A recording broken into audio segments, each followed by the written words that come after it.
Bienvenue dans cette dernière partie de la leçon du système mécanique oscillant. Dans cette dernière partie, on va aborder le pendule pesant, ensuite le pendule simple, et on va finir avec le phénomène de résonance mécanique. Alors commençons par l'étude du pendule pesant. Donc, un pendule pesant est constitué d'une barre OA et d'un corps C fixé à l'extrémité A de la barre. Donc la barre, le corps C fixé en point A. Soit G le centre d'inertie du système S formé par la barre et le corps C. Et petit m, la masse des deux systèmes. Le pendule pesant peut tourner autour d'un axe fixe horizontal delta passant par l'extrémité O. Donc c'est l'axe de rotation delta. Le moment d'inertie des pendules par rapport à l'axe delta est G delta. On écarte le pendule de sa position d'équilibre stable d'un angle θ max petit et on le libère sans vitesse initiale à un instant considéré comme origine des temps. Le pendule effectue alors un mouvement oscillatoire autour de sa position d'équilibre. La position d'équilibre, bien sûr, c'est la position verticale représentée par ce trait discontinu. Correspond à θ égale à 0. On considère que les frottements sont négligeables. Premièrement, on va établir l'équation différentielle des mouvements. Donc le système ici c'est le système S formé par la barre et le corps C. Pour le bilan des forces, donc le système il est soumis à l'action de deux forces, le poids P du système et la réaction R exercée par l'axe de rotation. Donc ce sont les deux forces exercées sur le système. Donc P, le poids du système, R, la force exercée par l'axe delta sur S. Donc le système il effectue un mouvement de rotation autour d'un axe fixe, donc on va appliquer la relation fondamentale de la dynamique. Donc on étudie le mouvement du système dans un référentiel terrestre, c'est posé galiléen. Appliquons la relation fondamentale de la dynamique. Sigma du moment des forces égale G delta fois θ de point. Donc le moment de P par rapport à delta plus le moment de R par rapport à delta égale G delta fois θ de point. Avec le moment de R égale à 0, puisque R il coupe l'axe de rotation delta. Donc le moment de R égale à 0, car la droite d'action de R coupe l'axe delta. Et le moment de P égale à moins P fois D. Petit d, donc on a pris le sens positif, celui-ci. Donc le poids il a tendance à faire tourner le système dans le sens négatif. Donc le moment de P sera négatif. Donc moins P fois la distance D. La distance D, c'est la plus petite distance qui sépare la direction de la force à l'axe de rotation. Donc c'est la projection orthogonale sur l'axe de rotation. Donc c'est ça, petit d.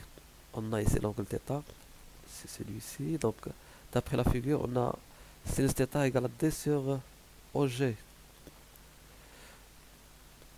Donc le moment de P égale à moins P fois d, où d est la distance entre la droite d'action de P et l'axe delta. Avec sinus θ égale d sur OG, alors d égale OG fois sinus θ. Donc le moment de P c'est moins mg fois OG fois sinus θ. Mg donc c'est P et OG sinus θ c'est petit d.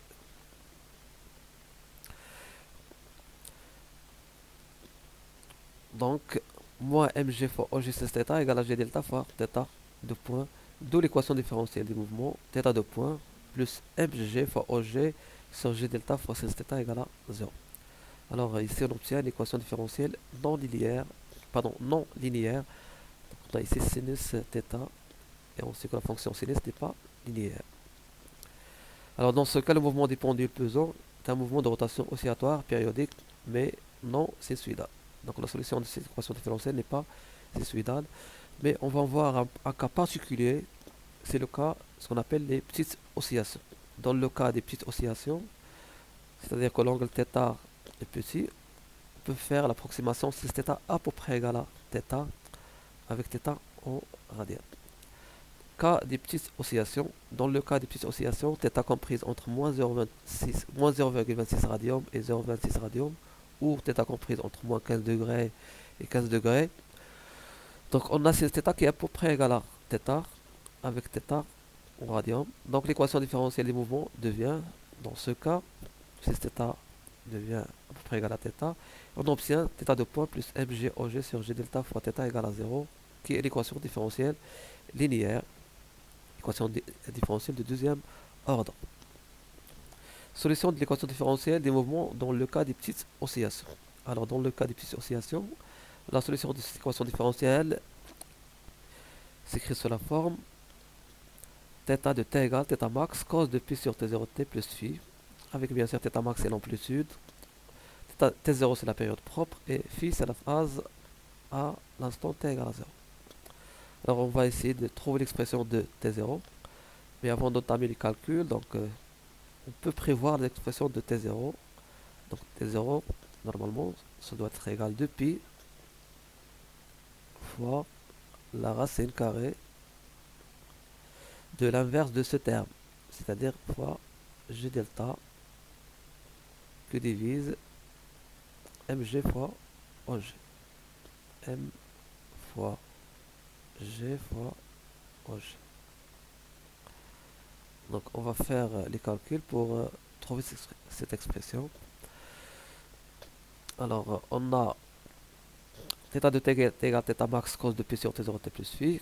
On dérive pour trouver θ point égal à moins θ max fois 2pi sur t0 fois sinus 2pi sur t0 t plus phi. Et on dérive encore une fois pour trouver l'expression de θ de point qui est égale moins θ max fois 2pi sur t0 le tout au carré fois cosinus 2pi sur t0 t plus phi. On remplace dans l'équation différentielle donc moins θ max 2pi sur t0 au carré fois cos 2pi sur t0 t plus phi plus mg fois og sur g delta fois θ max cosinus 2pi sur t0 t plus phi égale à 0. On factorise par moins θ max cos 2pi sur t0 t plus phi, facteur de 2pi sur t0 au carré moins mg fois og sur g delta égale à 0. Alors pour que cette équation soit vérifiée, quel que soit t, il faut que 2pi sur t0 au carré moins mg fois og sur g delta égale à 0. Donc 2pi sur t0 au carré égale mg fois og sur g delta, d'où t0 égale 2pi la racine carrée de g delta sur mg fois og, et c'est le résultat qu'on a déjà écrit l'expression de t0. Donc c'est 2pi racine de g delta sur mg fois og. Avec remarque la fréquence propre de l'oscillateur, donc la fréquence propre c'est 1 sur la période propre égale 1 sur 2pi la racine de mg fois og sur g delta. Deuxième remarque, les constantes θ max et phi, on les détermine à partir des conditions initiales. On va voir maintenant le pendule simple. Un pendule simple est constitué d'une bille ponctuelle grand M de masse petit m, suspendue à un fil fixe, suspendue à un point fixe O par un fil inextensible et son masse et de longueur petit m. Donc c'est ça le pendule simple, formé par une bille ponctuelle reliée à un fil. La deuxième extrémité du fil, il est fixe en un point O. On écarte le pendule de sa position d'équilibre d'un angle θ max, puis on le lâche sans vitesse initiale. Le pendule est fixé en mouvement de rotation autour d'un axe horizontal delta passant par O. Donc l'axe de rotation delta qui passe par O. On néglige les frottements et on donne le moment d'inertie du corps S par rapport à l'axe G delta, et G delta égale à M fois L au carré. Donc le moment d'inertie d'un corps ponctuel, c'est la masse du corps fois la distance qui sépare le corps avec l'axe de rotation. Ici c'est petit l, donc le moment d'inertie c'est M fois L au carré puisqu'il s'agit d'un corps ponctuel. Alors l'équation différentielle du mouvement. Pour l'équation différentielle du mouvement, on a le pendule simple. Il est animé d'un mouvement de rotation autour d'un axe fixe delta, donc on va appliquer la relation fondamentale de la dynamique. Mais avant d'appliquer cette relation, on va faire le bilan des forces qui s'exercent sur la bille. Donc le système étudié c'est la bille. Le bilan des forces extérieures exercées sur la bille. Donc la bille est soumise à l'action de deux forces, son poids P et la tension T des fils. Donc P le poids du système, la bille, et T la force exercée par le fil sur la bille. Donc, on étudie le mouvement du système dans un référentiel terrestre supposé galiléen. Donc, appliquons la relation fondamentale de la dynamique, sigma des moments de force égale G delta fois θ de point. Donc, le moment de P par rapport à delta plus le moment de T par rapport à delta égale G delta fois θ de point. Avec le moment de T par rapport à delta égale à 0, donc la direction de la force T, elle coupe l'axe de rotation delta. Donc, ce moment, elle est égale à 0. Donc le moment de t par rapport à delta égale à 0, car la droite d'action de t coupe l'axe delta. Pour le moment de p, alors le moment de p, on a pris le sens positif. Donc le moment de p c'est moins la force p fois la distance d qui sépare la direction de cette force avec l'axe de rotation delta. Mathématiquement, la plus petite distance c'est la projection orthogonale. Donc le moment de p c'est moins p fois la distance petit d. On a ici l'angle θ qui est celui-ci. Donc d'après la figure, sinus θ égale à d sur petit l. On a le moment de P également P fois petit d, où d est la distance entre la droite d'action de P et l'axe delta. Avec sinus θ qui est égal à d sur petit l, donc petit d égale L sinus θ. Donc le moment de P c'est moins mg fois L sinus θ. Alors moins mg fois L sinus θ égale g delta fois θ de point. Avec g delta qui est égal à ml carré, donc θ de point plus mgl sur ml carré sinus θ égale à 0. Donc θ de point, on va simplifier par petit m, simplifier par L. Donc θ de point plus g sur L fois sinus θ qui est égal à 0. Alors on trouve une équation différentielle qui est non linéaire à cause de ce terme sinus θ. Donc de la même façon qu'on a déjà vu pour le pendule pesant, on va étudier le cas des petites oscillations. Dans le cas des petites oscillations, on considère que sinus θ à peu près égal à θ. Alors dans le cas des petites oscillations, c'est-à-dire que θ comprise entre moins 0,26 radium et 0,26 radium, ou θ comprise entre moins 15 degrés et 15 degrés, on a sinus θ qui est à peu près égal à θ. Donc l'équation différentielle des mouvements devient θ de point plus g sur L fois θ égale à 0. C'est l'équation différentielle de deuxième ordre. La solution de l'équation différentielle des mouvements dans le cas des petites oscillations. Alors la solution de cette équation différentielle, donc c'est une solution qui a la forme d'une sinusoïde. Θ de t égale θ max cos de p sur t0t plus phi. Avec θ max c'est l'amplitude, t0 c'est la période propre, et phi c'est la phase à l'instant t égale à 0. Donc on va chercher l'expression de la période propre t0, mais avant ça, on peut prévoir l'expression de t0. On a dit que t0 sera égal à 2pi fois la racine carrée de quoi? L'inverse de ce terme, c'est-à-dire la racine carrée de L sur G.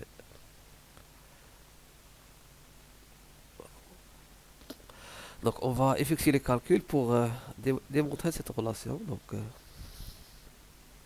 l'expression de la période propre T0, on a θ de t qui est égal à θ max cos de p sur t0 t plus phi. On dérive pour trouver θ point, et on dérive une seconde fois pour trouver θ de point. Donc cette étape on est déjà vu, donc on passe rapidement. On remplace dans l'équation différentielle déjà trouvée, donc moins θ max de p sur t0 carré fois cosinus plus g sur L θ max fois cosinus égale à 0. Après on factorise par moins θ max cos de p sur t0 t plus phi, facteur 2 p sur t0 au carré moins g sur L égale à 0. Alors pour que cette équation soit vérifiée, qu'elle soit t, il faut que 2p sur t0 au carré moins g sur L égale à 0. Donc 2pi sur t0 au carré égale g sur L, d'où t0 égale 2pi racine de L sur g. Donc la relation qu'on a déjà écrite. Donc c'est ça l'expression de la période propre d'un pendule simple. Avec les mêmes remarques, la fréquence propre de l'oscillateur c'est f0 égale à 1 sur t0 est égal à 1 sur 2pi racine de g sur L.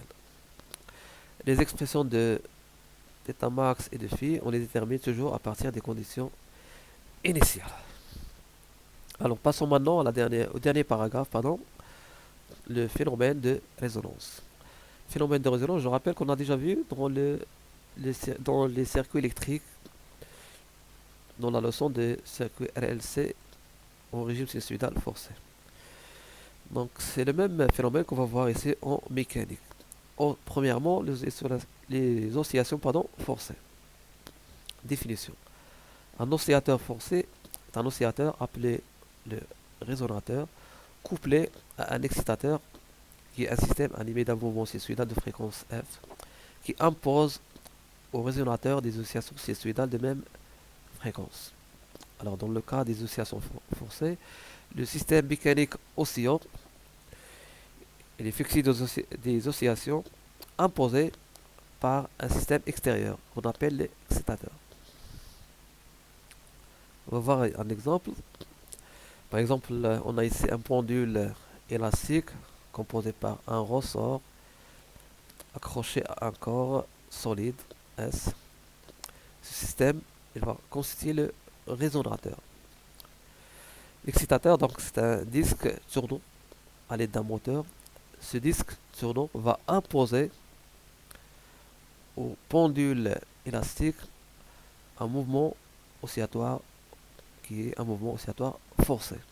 Donc le système, qui est le pendule élastique, va osciller avec la fréquence imposée par le disque qui va jouer le rôle de l'excitateur. Alors que le pendule va jouer le rôle de résonateur. Donc on va voir une petite simulation de phénomènes de résonance avant de continuer notre leçon. Donc on a ici le moteur qui va imposer le mouvement d'oscillation forcée au pendule élastique formé par le ressort et le corps S. Alors le pendule élastique il a pour fréquence propre 1 kHz. La fréquence de l'excitateur elle est variable. On va prendre par exemple une fréquence de l'excitateur égale à 0,41 Hz. Bien sûr qui est différente de la fréquence propre N0 qui est égale à 1 Hz. N0 c'est la fréquence propre des pendules élastiques formés par le ressort et le corps solide. Donc on va démarrer l'animation. On remarque que le pendule va effectuer des oscillations mais de faible amplitude. Donc il y a une faible amplitude. Remarquons qu'on a plongé le corps S dans l'eau pour amortir un peu le phénomène d'oscillation. Alors on va varier la fréquence. On va passer par exemple à une fréquence f égale 1 kHz. 1 Hz pardon. C'est-à-dire une fréquence qui est égale à la fréquence propre. Donc on va fixer la fréquence de l'excitateur à une fréquence qui est égale à la fréquence propre de résonateur. Alors on va démarrer. Alors remarquons que l'amplitude des oscillations elle est très grande, donc elle prend une valeur maximale. C'est le phénomène de résonance. Donc lorsque la fréquence de l'excitateur est égale à la fréquence propre des résonateurs, la réponse de ce dernier est maximale et l'amplitude des oscillations atteint une valeur maximale. Donc c'est la courbe qui représente les variations de l'amplitude en fonction de la fréquence. Donc pour une fréquence de 1 Hz qui est égale à la fréquence propre, l'amplitude prend une valeur maximale. On va varier la fréquence de l'excitateur, par exemple on va prendre 1,3, on va s'éloigner de la fréquence de résonance et on va remarquer que l'amplitude va diminuer puisqu'on n'a plus le phénomène de résonance. L'amplitude est faible. On reprend la fréquence de 1 Hz, c'est-à-dire la fréquence de l'excitateur qui est égale à la fréquence de résonateur. Donc la fréquence de l'excitateur 1 Hz, la fréquence propre de résonateur est de 1 Hz et on va retrouver le phénomène de résonance. Donc comme on l'a vu dans l'électricité, le phénomène de résonance est observé lorsque la fréquence de l'excitateur est égale à la fréquence propre de résonateur. Dans ce cas, le dernier, c'est-à-dire le résonateur, répond avec une amplitude qui est maximale. On va continuer notre leçon. Donc l'amplitude des oscillations forcées. L'excitateur et le résonateur oscillent à la même fréquence f imposée par l'excitateur. L'amplitude, notée petit a, des oscillations des résonateurs dépend de la fréquence f imposée par l'excitateur. La courbe donnant les variations de l'amplitude des oscillations des résonateurs en fonction de la fréquence qui lui est imposée par l'excitateur s'appelle la courbe de résonance. Donc la courbe de résonance, c'est la courbe qui représente les variations de l'amplitude en fonction de la fréquence f de l'excitateur. Lorsque la fréquence f de l'excitateur est égale à la fréquence propre de l'oscillateur, f égale à f0, l'amplitude des oscillations atteint une valeur maximale, c'est le phénomène de résonance. Donc lorsque la fréquence de l'excitateur f égale à f0, la réponse elle est maximale et l'amplitude atteint une valeur maximale, c'est le phénomène de résonance. On va voir un exemple de résonance mécanique. Le pont de Tacoma est inauguré le 1er juillet 1940. Il a une longueur de 1822 mètres, dont une portion de 853 mètres suspendue. Moins de 6 mois après son inauguration, le 7 novembre 1940, le vent, qui joue ici le rôle de l'excitateur, met le pont, qui joue le rôle de résonateur, en oscillation forcée, ce qui entraînait la destruction des ponts dans l'une des plus célèbres et spectaculaires accidents de génie civil. On va voir une petite vidéo de l'effondrement du pont de Tacoma sur l'effet de la résonance mécanique. Alors regardons ici les oscillations des ponts qui prennent des valeurs maximales sur l'effet de phénomène de résonance mécanique provoqué par le vent qui joue le rôle de l'excitateur. Et bien sûr le pont c'est le résonateur. Donc ces amplitudes très grandes vont entraîner la destruction des ponts de Tacoma dans l'une des célèbres accidents de génie civil. Ok, donc l'effondrement. On reprend la vidéo pour voir ce phénomène de résonance mécanique. Et la bête noire des ingénieurs du génie civil, puisqu'il provoque des dégâts, comme c'est le cas pour le pont de Tacoma. Ok. Avant de finir, on va voir une autre vidéo de la résonance des pendules simples. Phénomène de résonance avec les pendules simples. Alors on va prendre ici différents pendules de différentes longueurs. On a ici 1, 2, 3, 4, 5 pendules de longueurs différentes, dont 2 ils ont la même longueur. On rappelle que la période propre d'un pendule simple qu'on a déjà vu, c'est 2 pi à racine de L sur G.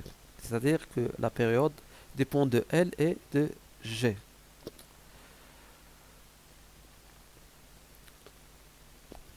On a différents pendules. On va prendre un pendule qui va jouer le rôle de l'excitateur.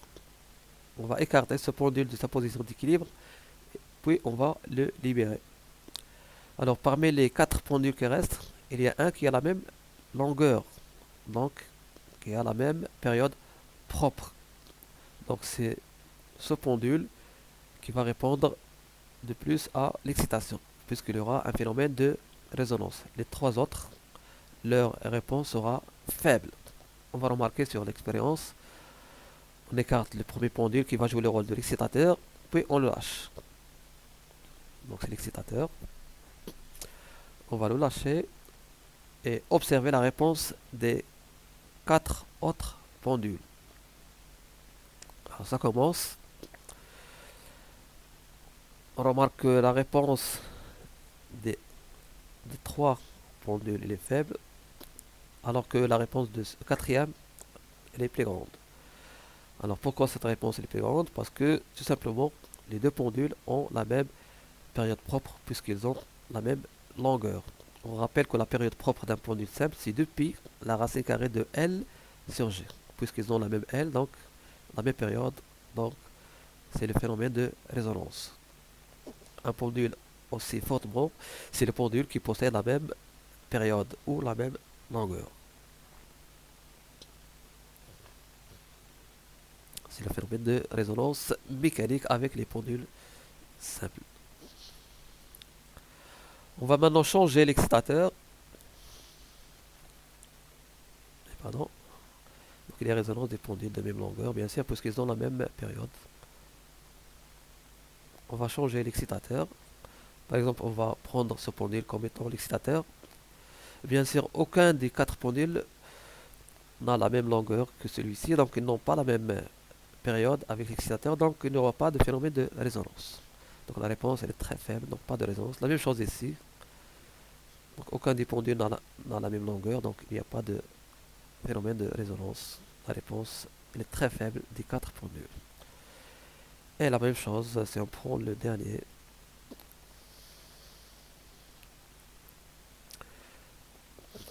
Donc il n'y a pas de résonance puisque aucun des pendules résonateurs n'a la même fréquence que le pendule excitateur.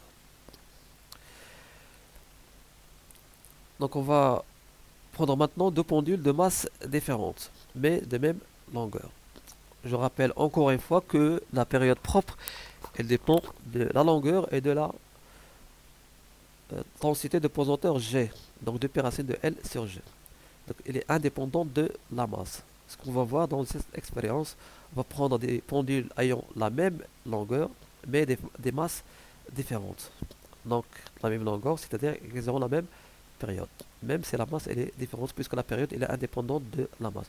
Donc normalement, on va observer encore une fois le phénomène de résonance, puisque les deux pendules ont la même période. Donc on va écarter le premier pendule qui va jouer le rôle de l'excitateur, et on le lâche, et va observer la réponse du deuxième pendule. Donc il va répondre avec une amplitude maximale, puisqu'il y aura un phénomène de résonance. Les deux pendules ont la même période. Donc la période de l'excitateur égale la période propre de résonateur, donc il y aura phénomène de résonance. Donc la période elle est indépendante de la masse des pendules. La même chose, on fait varier la masse, toujours il y a une réponse, c'est-à-dire qu'il y a résonance, puisque les deux pendules ont la même période. Donc ainsi se termine notre leçon des systèmes mécaniques oscillants. Merci de l'avoir suivi et à bientôt.